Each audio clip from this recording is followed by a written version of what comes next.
it's me. And no, I'm not wearing anything on my head. Here's my hair. Nice to meet you. These are my dreads. Nice to meet you. Don't ask why I have them in the cup. I've been searching everywhere, long and hard, and harder, better, faster, stronger YouTube videos. I probably watch every video there is to know. I've Googled every combination of words I could find about natural hair in the military, more specifically in basic training, because I need help. I won't say there's a lot of information, but the information that's out there doesn't necessarily always cater to what I need. Either the people were natural back in the day, like in the 90s or 80s, or people were relaxed in basic training, so they just put their hair in a bun and then they transitioned to natural later, or they had their hair really, really short into like a teeny weeny afro or a buzz cut or whatever. They had their hair short. This is talking about the Air Force. I know the Navy requires everybody to have their hair short. Each branch has like different regulations kind of, but overall it's the same consensus. Your hair has to be above your collar in a bun for the Air Force, and like your headgear has to be able to fit over it. So I was thinking braids, you know, I need to get either preferably micros or cornrow straight back. Cornrow straight back would be the best, but that would probably only last a max 2 weeks before they start looking kind of I'm like, okay, micros is the way for me to go. But the thing about that is that what I've been reading, you know, is that some people had to take out their micros when they got to basic because it was too bulky to put into a bun. And I'm like, well, if I get micros, I'm going to make sure they're really thin. That way I can fit them in there. The thing about that is, for it to be thin, I guess, you know how micros, they have like this much of a braid and then the rest is just hair? My hair is too long for it to just be braided like this. So I'd have to have braids for like this much. I'll show you how long my hair is. That's a lot to be braided. Especially to have to take it out, not knowing. Like, my hair is kinky. It's curly. If the scale goes up to 4C, my hair is probably like a 6H. It's like 4C. Like, it's okay. Like, I'm not used to it. I don't know how to work it. I forget that you have to like love it and water it and stuff. I never did anything with my dreads, okay? I barely moisturize my hair. And now I forget like, oh, I gotta water my hair today. Like, I don't think about doing all this stuff to it, and so it's just always dry and shrunken and matted, and I'm still getting used to it. I've had dreads for 6 years. I've had this hair for not even 2 weeks yet, so I'm still getting used to it. Off topic. I don't know what it is I'm supposed to do to my hair. A lot of suggestions are learn how to cornrow, or somebody in your flight will know how to cornrow, but what are the chances of that? You know, it could happen, it could not, but learn how to cornrow. I know how to cornrow, I just haven't done it presentably, so I've kind of been practicing that. The thing with that is I would have to do it like every day because it's not going to hold up. Okay, if I can get it to a point where I can do it every week, then maybe just like cornrow my hair back, but how much time am I going to have to do that?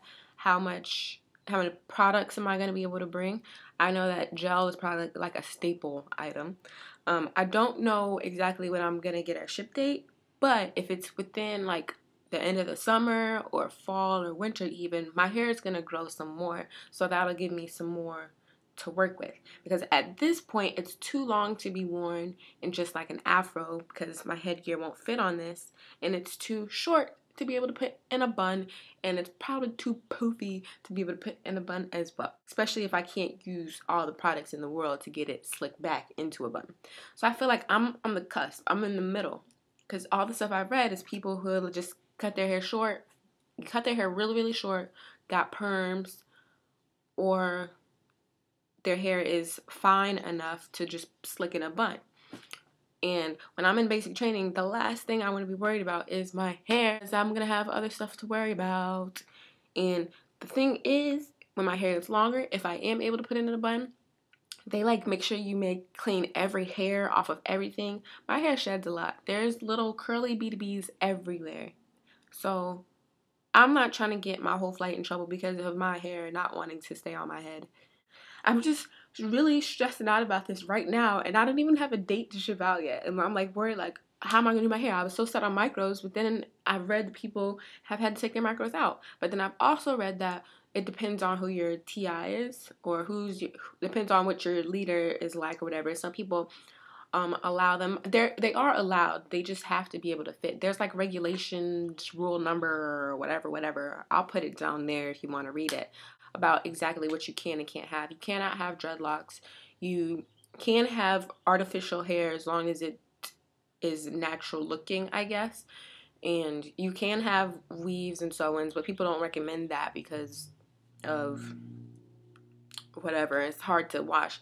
And then I read that cornrows were allowed, but before you go in the gas chamber, they make you take them out because of your scalp being too exposed to the gas. And I'm like, well, what is there? What other option is there for someone with short natural hair? So my question to you is, if you know somebody in the same exact situation, someone who is in the Air Force or recently out of the Air Force or past basic training, and they have natural hair of my texture. I'm not talking about y'all natural hair people with 2A, naturally wavy hair that you can just slick it back. That's awesome, but that doesn't apply to me, so that doesn't do me any good.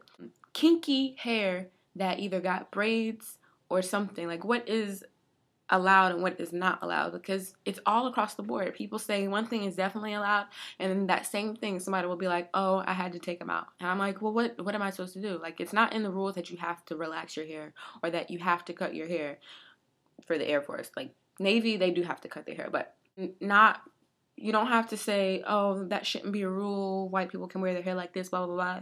It's a rule. There are rules and regulations for a reason. I'm not trying to get around the rules. I'm signing up for this, so I know what rules are in place. I'm just asking, what if you know somebody who's in a situation, or if you're watching this and you're in the situation, what would be the best deal for me to do with my fluff? My fluffy puff. That's what I call it. It's a fluffy puff, because unless I put like gel in it or curl stuff in it, it doesn't curl. No, there's no curls there. It's just a massive puffness. It's just a puff. I need to learn my puff, to love my puff, and to teach it things and take it for walks and stuff. But what to do with the puff in the military? More specifically, basic training, because afterwards I think things get a little lax and you can do more things with it. But basic training consists of water and mud and sand and 2-minute showers in a room full of 50 people, and you don't have time for products, and it's just like do all this, and I don't want to focus most of my time and energy on my hair because I'll have little of time and little energy. So please help a sister out. Thank you. Bye.